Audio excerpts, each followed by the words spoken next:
Hey everybody, I'm Fabi from The Next Big Rush, and today I want to show you a little bit of what happens to asset bubbles. So a bubble usually happens when some change in the market occurs. For example, Bitcoin. Bitcoin was a completely new form of, so to speak, money. So when something like that happens, you have a bubble. You also had a bubble in real estate in the United States up until 2007 and 8.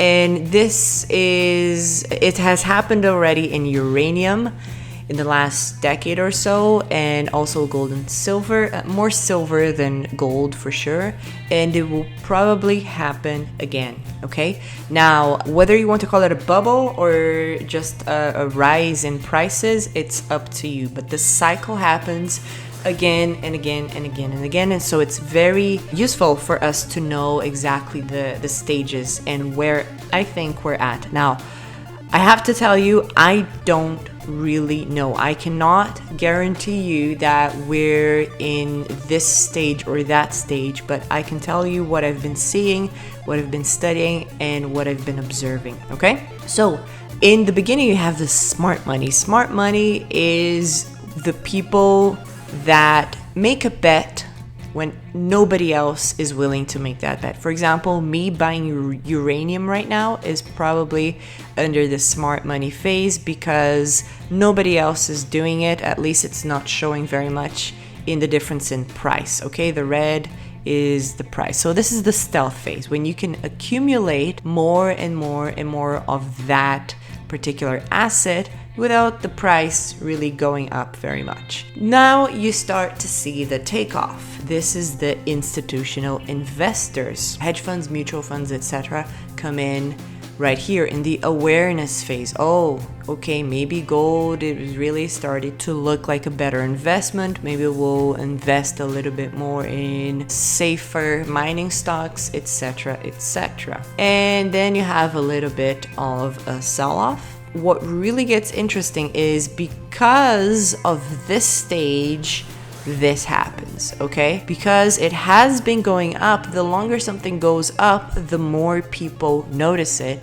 Then you have media attention, which I could argue is maybe a little bit up higher. Enthusiasm, greed, delusion, new paradigm. This is the single most important factor that you must absolutely understand, okay? So if you ignore anything and everything else that I say here, pay attention to this part, the new paradigm.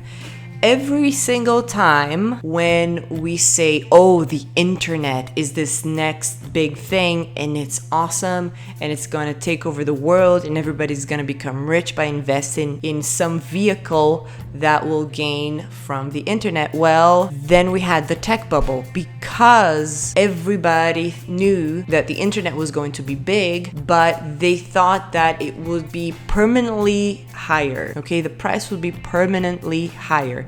And prices that have gone up this much are not usually permanently higher, especially if this is a short period of time. Okay, so be very careful with your investments. Every time you think, yes, well, this has worked for so long, I am sure that this will continue to be a great investment because of reason A, B, C, D. Okay?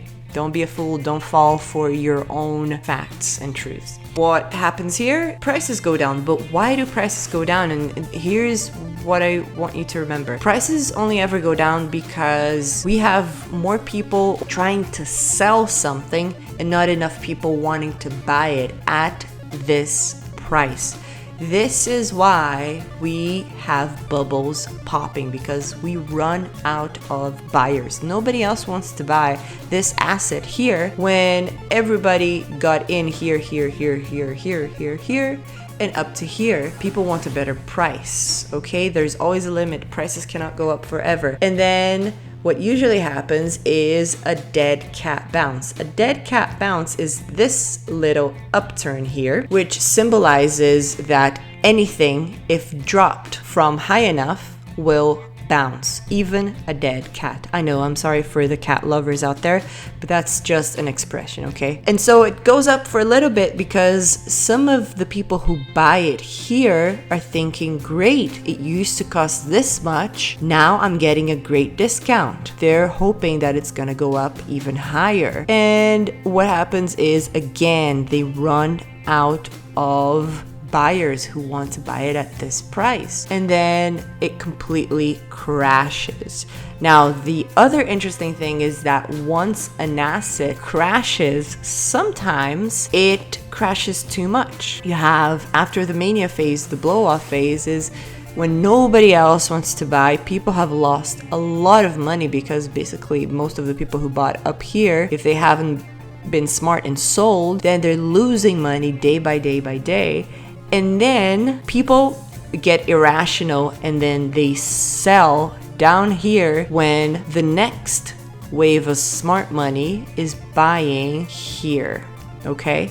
So smart, you can imagine this as, especially in the resource sector, as being a cycle. This is just one part of it. This is the one cycle, but this here sticks to another cycle just like this one.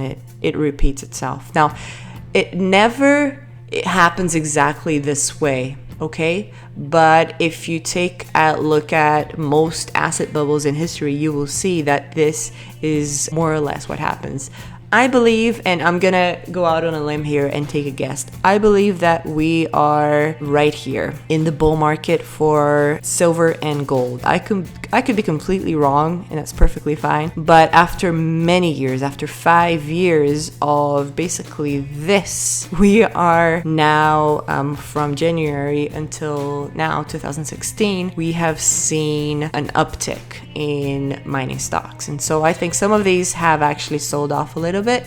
We might be coming out of it. Some of the stocks have already gained back and some are still selling off, which is great. I would be very worried if gold as an investment and gold mining comes back on the first page of a big magazine, or if more and more people are talking about it on YouTube. If the people who don't believe in gold or who don't like silver, if they start to maybe recommend silver and gold, that means that there aren't many people left to buy into the story. So I think we have a huge runway ahead, and this is why I am currently not exiting all my positions in gold and silver. Thank you very much. If you like this video, hit like and don't forget to subscribe.